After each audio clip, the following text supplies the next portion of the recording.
Hello and welcome to this exclusive France 24 interview. As the COVID-19 pandemic continues to spread across the world, the only effective way we can contain it for now is by adopting restrictive measures or by locking down towns, cities, or even entire countries. But then, in the last 2 weeks, we've had two glimmers of hope. First, from the Pfizer-BioNTech alliance, and then from the biotech group Moderna, which announced its vaccine had 94.5% efficiency in clinical trials. These two developments have triggered a wave of optimism across the globe. Today, I have the pleasure of welcoming to France 24 the co-founder and chairman of Moderna, who is also the CEO of Flagship Pioneering, Noubar Ayefan. Thank you so much for joining us today from Boston. First of all, how did you feel when you realized that you held the potential solution to the world's biggest health problem for generations? Well, thanks for having me first. And look, this has been 10 months of intense effort by a very large team, and we're simply pleased to be able to contribute and to have an effect on what is a major challenge for the whole world. Everybody's doing what they can. In our case, we're a group of scientists, engineers, and we wanted to bring our technology, which has been developed for 10 years already, to this particular situation. And we're glad that we've been able to advance the vaccine, and we seem to be at a point where we have an efficacious and safe vaccine that hopefully can be made available to the population.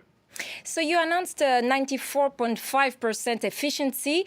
What does that mean exactly, and how did you carry out your clinical trials?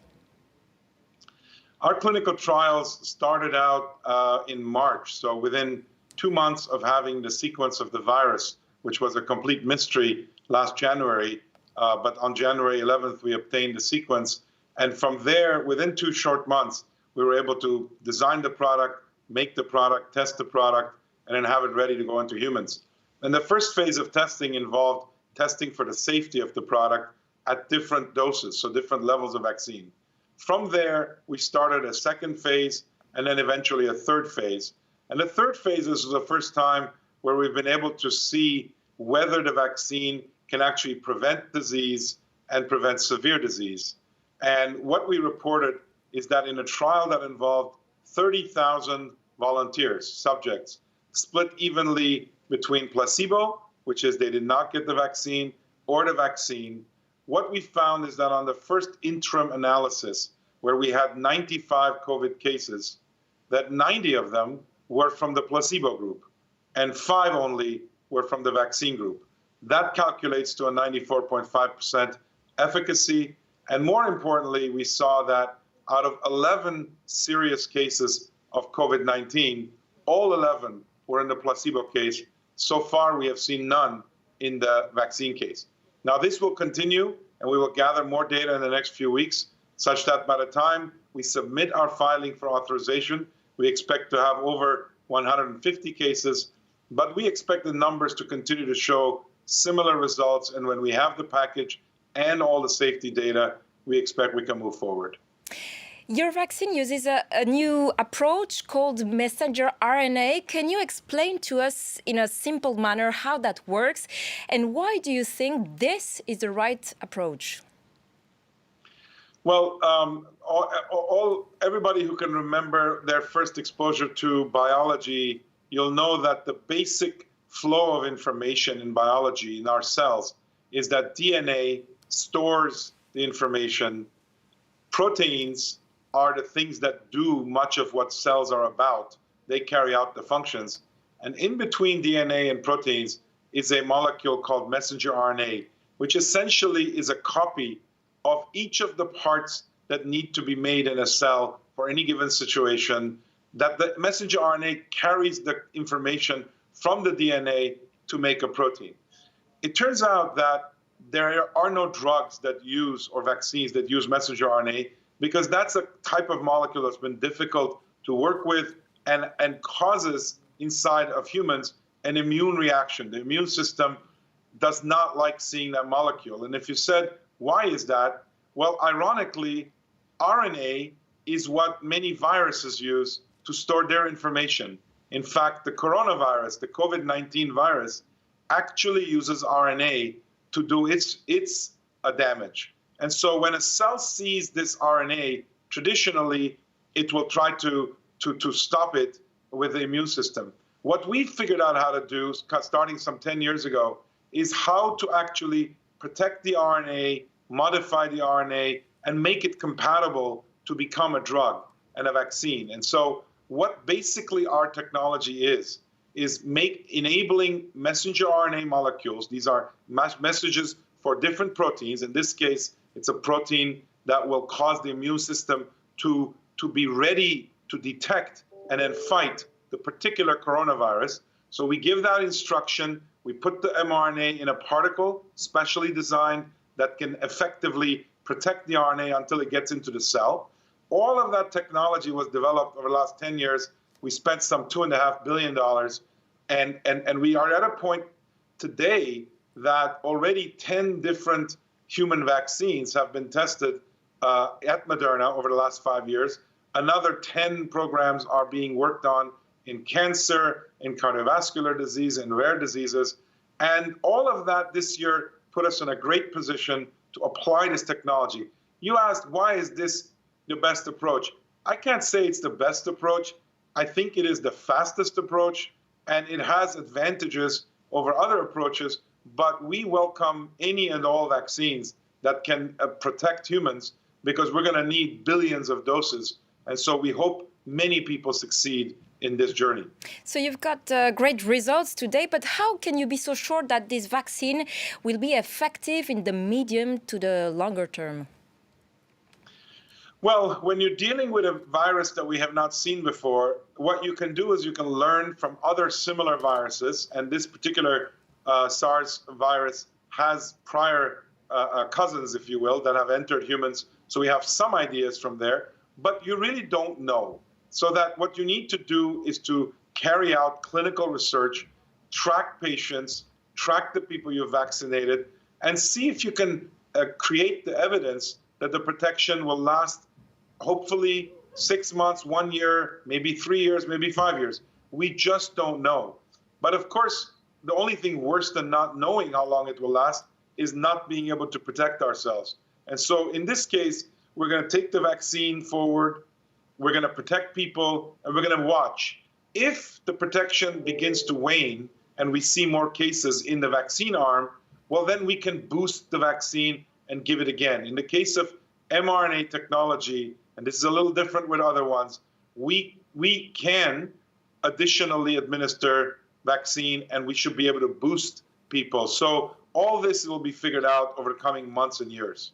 And Noubar Ayefan, what happens if the virus mutates? Is it possible to modify or update your type of vaccine? Yes, but let me answer it in two parts. First, the virus can mutate all at once. As long as the S protein that we have made into our vaccine does not change materially, it will have no effect on the ability of our immune system to detect it. So imagine if you have a football, for example, and one piece of it changes, provided that you're not looking at that piece as your only source of information or intervention, the rest of it can inform the immune system to go after it anyway. But if it turns out that the mutation is so much that it affects the S protein that we've used, well, then in that case, the mRNA technology very rapidly could be applied to come up with yet another code molecule. And that's the beauty of this approach that we've developed, because just like it took us days to be able to take the sequence and make our first mRNA, we think that if need be, if the mutations are heavy enough, we can absolutely come up with yet another one, put it in the same packaging, same everything, and test it, and then be able to take it forward as another vaccine. Again, we hope we won't have to do that, but we're ready to do that. Probably a lot of people watching us today will be worried that Moderna has succeeded in reaching this final phase so quickly. What would you tell them to reassure them that your vaccine is actually safe? Well, look, when you carry out this kind of work, what you need to do is to follow the guidelines that have been established based on decades of vaccine development. And I can tell you that we, Pfizer, and every other company that I know of doing this, at least the big ones, have all followed the best practices and the regulatory frameworks that exist. That's the best we can do. We can do it with large enough numbers of people, which we have done with our study, 30,000, and that will continue. And you can do it even once you get out by carefully, vigilantly looking at what the results are and how the vaccine is performing. That's the best you can do. So I think any vaccine that anybody takes or any drug that anybody takes is only demonstrated to be safe based on the clinical development testing that's been done, and we've done that. So by going fast, we have not cut out any steps, any rigor, just simply the opposite. In fact, because this is a pandemic, there have been hundreds of eyes put on this program and scrutinizing. We've had collaborations ranging from the NIH, NIAID, BARDA in the US, many different clinical scientific advisors. So the best we can do is to do things rapidly but thoroughly, and that's what we've done. When do you expect your vaccine to be widely available? Well, the first step is to apply for emergency use authorization, which will allow the medical care, frontline medical workers, some highly vulnerable populations, perhaps in the elderly, to receive the first allocations of the vaccine, which we hope, in our case, will begin already in December, before the end of the year anyway. And thereafter, we will ramp up our volume and apply for full biological license application. That we hope will be in the first quarter. And as we get that, it will become available more broadly. And what will be limiting is the supply. Now, if the first two vaccines are the only ones available by that time, then it's going to take a bit of time as we ramp up production to get it more broadly out there. But I hope that there will be other vaccines available already by the middle of next year, and that the burden will be across multiple approaches. And we've said we will make 500 million to 1 billion doses next year. And there are others who are saying similar numbers, some even larger. And we're hoping that between all of those approaches, we'll have adequate coverage so that we can, in 2021, vaccinate as much of the population as wants to be vaccinated. And what will be the price of the Moderna vaccine? Since we're not selling the product in the commercial terms and it's only being sold to governments, each of the contracts we have is negotiated separately based on the volumes and based on standard kind of a logic of applying equity across the board. We are working, for example, with COVAX on the developing world to be able to, for middle to low income countries, to follow their guidelines of pricing. With the US, as has been publicly acknowledged, we have a contract for the first 100 million doses. That was determined based on the fact that the US government had also provided development capital. So in each case, it's a bit different, but that is being done in an open way, and everybody else is doing the same thing. Right now, Noubar Ayefan, your main rival is the Pfizer-BioNTech alliance. But given that the demand for this vaccine is going to be so huge all over the world, surely the market is big enough for a lot of different suppliers. So is there space for everyone on the market? Absolutely. Absolutely. As I said, we welcome a second, a third, a fourth, a fifth. I think the world needs this problem addressed, and certainly we have 10 different vaccines that are already quite advanced. We hope that they will have success. By the way, in the fullness of time, these vaccines will have different performances. They will have somewhat different efficacy, somewhat different safety, somewhat different durability. For example, in our case, the supply chain, the cold storage conditions have some advantages in the sense that we don't need to go to minus 70 degrees freezing. We've spent years of work ensuring that our process gives us a stable product already at minus 20 degrees. But also, we just reported this week, so we had two pieces of news this week. The second one was that we've shown stability of our vaccine for 30 days, up to 30 days in a refrigerator, which means that if it's out in minus 20 degree freezers broadly, and then when it's used, it's kept in a refrigerator for 30 days, and 12 hours on a table, on a bench top at room temperature.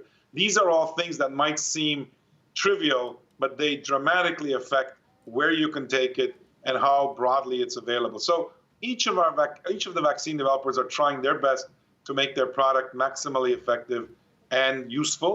And so, yes, by no means do I find a rivalry. Look, Moderna pioneered the mRNA technology. Much of its innovations are being used by everybody to be able to pursue their mRNA vaccines. And you may realize that we announced 2 months ago voluntarily that we would not enforce the company's patents against others during the pandemic, because we realized that we need others to also make the vaccine safely, and that's what we're encouraging. Quickly, are you optimistic for the near future? Look, if you knew me, you would know that I'm optimistic in any event. And so my optimism is not a function of the data. I would say I'm encouraged. I'm extremely relieved. I'm thankful to the team that worked at Moderna night and day for the last 11 months to be able to produce this feat. And I am looking forward to the impact that their work will have, not only in the US, but throughout the world. And so, I'm naturally optimistic, and I have no reason to be less so. And that's all we have time for. Thank you very much for speaking to us today, Noubar Ayefan, co-founder and chairman of Moderna. And thanks to you for watching. Stay with us here on France 24.